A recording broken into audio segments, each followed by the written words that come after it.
So I am really happy to be here. I am returned from the National Home Funeral Alliance conference. And whoops, there goes the cane. And I want to tell you that there are people all over the country who care about what happens to you at the end of your life. Will you do that for me? Thank you.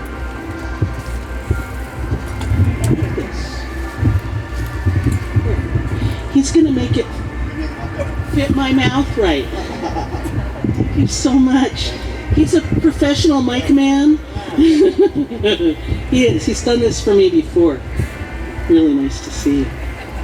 So anyway, there are people who really care a lot about this, and I want you to know that because they're talking about how to change how we work together when people die. And it's an important thing, and just really happy to be a part of it.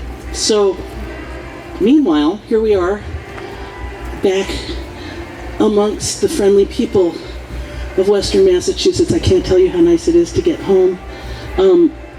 It being the Rosh Hashanah time of year, I have to start with some Rosh Hashanah poems, which I tend to read here, it seems like, because it's always just about Rosh Hashanah when it's the Garlic and Arts Festival. So, the first is called Apples and Honey. In these days when the earth opens a new year, an apple spins on the book of life, while Fukushima spills death into the sea and Syria's children continue to suffer.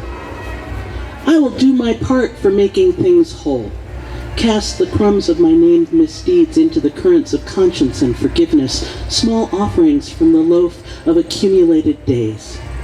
Later, I will set on the table a bowl of apples, a knife, a plate with honey poured on.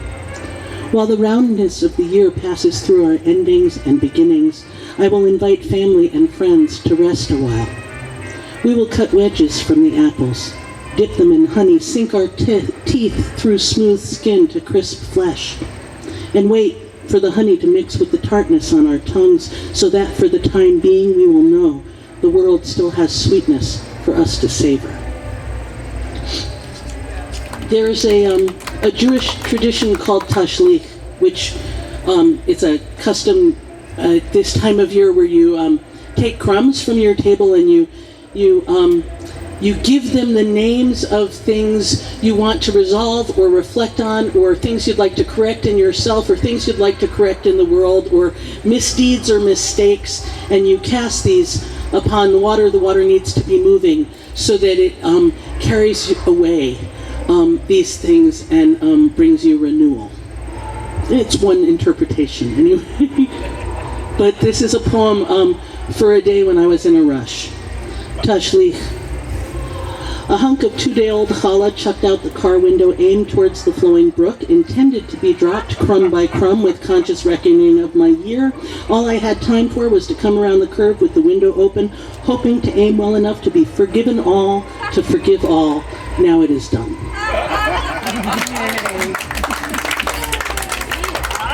It is really hot, but this is one of the nicest and shadiest spots. I want to thank Paul for the continued effort of bringing this stage here.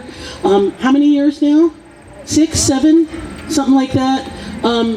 Has sort of carved this out of the wilderness, so to speak. This was all the woods when we first started. And one of the things that happens is the stuff we have for the stage gets sort of stowed away, and that used to be a whole word, W-O-R-D, but it's only the O that's left, and I think that's just tremendously poetic that the O is still with us, and we can all come through the middle. So this poem is called Carrying On. Bone Crow Woman sleeps on the wing, resting while the big wind carries her. Bone Crow Woman sleeps with one eye open, dreaming she can see the forest for the trickster trees. If I was a human being, she caws and cackles, teasing the wind, which is always listening. I would land in that woman's life, the one over there who can feel her bones dreaming and carries on anyhow. This is called Click Clack. Twice in the last few years while out walking, I've come upon animal bones working their way out of the soil. The first time I found 7 small mammalian vertebrae, old enough to be growing mossy, scattered on a high ridge. The second time, the earth returned the bleached remnants of a seabird's wing, pushing up through trodden soil on a path near the ocean. I carried them all away. They sit where I can toy with them, touch their purpose, wing and spine. The other night, I picked up 3 vertebrae, began to shake and tumble them in my cupped hand, listening to the click-clack of their relation to me. Looked at straight on, the vertebrae appeared to be delicate dragon heads that could breathe back to me the ghost fire of some animal's raw spinal impulse. We are, I think, made of the same stuff, bone and blood and the fire of intelligence, stone, water, atoms from stars. In the best stories, bones are knocked together by hags, gamblers, or old gods, all with the power to influence nations. Would that I could lay claim to being more than an ordinary lady. I've no hero in tow, no powers to bend world events or mend global weather. Maybe if I believed in some entity outside myself suitable to pray to beseech respectfully, to humbly implore, that wars be ended and victims healed, the land repaired, soldier souls mended. If that kind of believing were possible for me, then my prayer would be ceaseless. We are entering the deep and dark of the year, a time to shelter the fires that burn in us. From somewhere across the arc of the night sky, I hear again the click-clack of my relation to everything and bow to the ache of being. Hold on, I have to wipe my face so I can see. Thank you. Okay. This is called positive thinking. I woke worried even before the sun came up. Before the first bird announced daybreak, I lay in bed pushing thoughts away. I woke wondering if the man drinking himself to death in the building where I work might have succeeded over the weekend. I woke thinking that if the world has already ended, I might not know yet. So the most sensible thing to do is to lay here, tucked in between the sleeping dog and the hungry cat. Lay here without telling any stories or thinking any thoughts, because if the world is ending, I want only to lay still, listening to the birds greeting the day as if everything would be okay.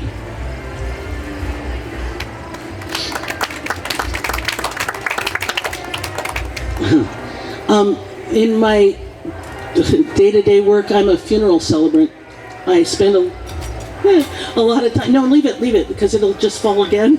I spend a lot of time thinking about the entirety of people's lives and the wholeness of that, and how we express that at the end of life. And this is a poem that is a reflection on this work. It's called Requiem for MJM. 40 Irish Catholic relatives leaning into one another around an urn at the cemetery, where all the flowers are arranged just so, and the roses are blushing because the delphiniums are too blue. I get them singing Row, Row, Row Your Boat for their self-taught engineer, genius, inventor, brother, father, uncle, middle child of 7 who bore the brunt of his father's frown and the wrath of a shaming nun, who aimed rage at a 3rd-grade mischief maker and shaped him so deeply that he died young from heartache, diabetes, and too much drink. Sing it loud and proud, I encourage, watching as they steady one another, pulling the oars and laughing through tears, and me singing with them, leaning on my cane, thinking about the poem he'd written, about the moment of exquisite balance when motion is no motion and everything is poised just so.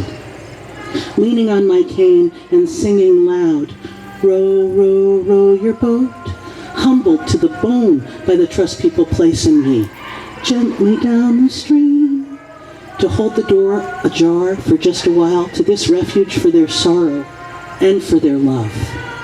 Life is but a dream. This poem, thank you. This poem is called Life.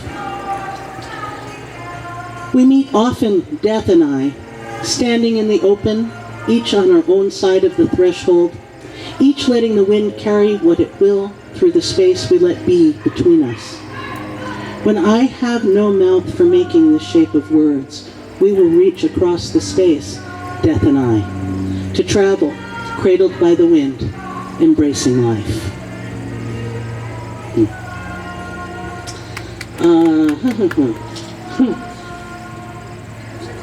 I've got two more. This is called Queen. Just after my 21st birthday, I was sitting on a front stoop at my dad's farm with the boyfriend who'd become the husband telling me about a dream where it had to protect me from people with nefarious intent, a dream so physical he'd woken with his heart beating hard and an impulse to protect that he'd never felt before, and put his arm around me like a wing. And I remember feeling safe, finally, there on the stoop with this man who could fly seriously. He flies off cliffs in a glider with a 32-foot wingspan, a wild, keen-eyed king of the air. So there was room under his wing, and he invited me into that sacred place where whatever it is that allows him to trust the wind to lift him could also lift me.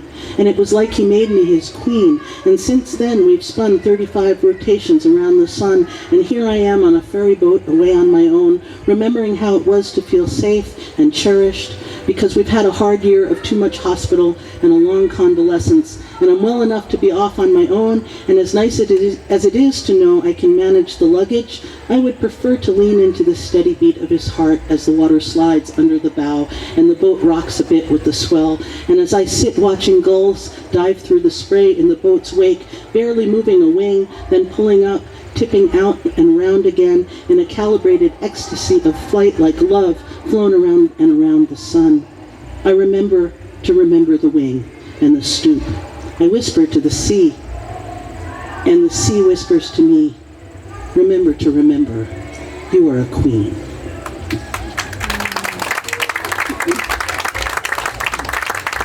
And this is the last one. Untranslatability. None of what I feel can be described in words you would recognize here on earth. All of it, the agony and ecstasy and all the loves and fears in between moments, splutters from my mouth in syllables that make no sense in gravity and water. In the night, I make a path through my dread to the place I've made and curl in a nest woven of the dark and set wards against the terror and unknown. I breathe myself to sleep, humming the bass note of my heartbeat so that my dreams are wordless. When the night seeps towards twilight and aching wakes to the day, I dare to look out the windows to see if creation is still as I remember it, with trees and sky. The world is no longer a place I can speak into being with words that make sense. Day after day, this spinning orb pulls syllables from my mouth that shape the beginning of the song of remembering being whole, that shapes a sanctuary in the dark. I can't pretend to myself that we are safe here or promise a time of peace. I can only curl around the untranslatable song of being whole and hope it heals us all.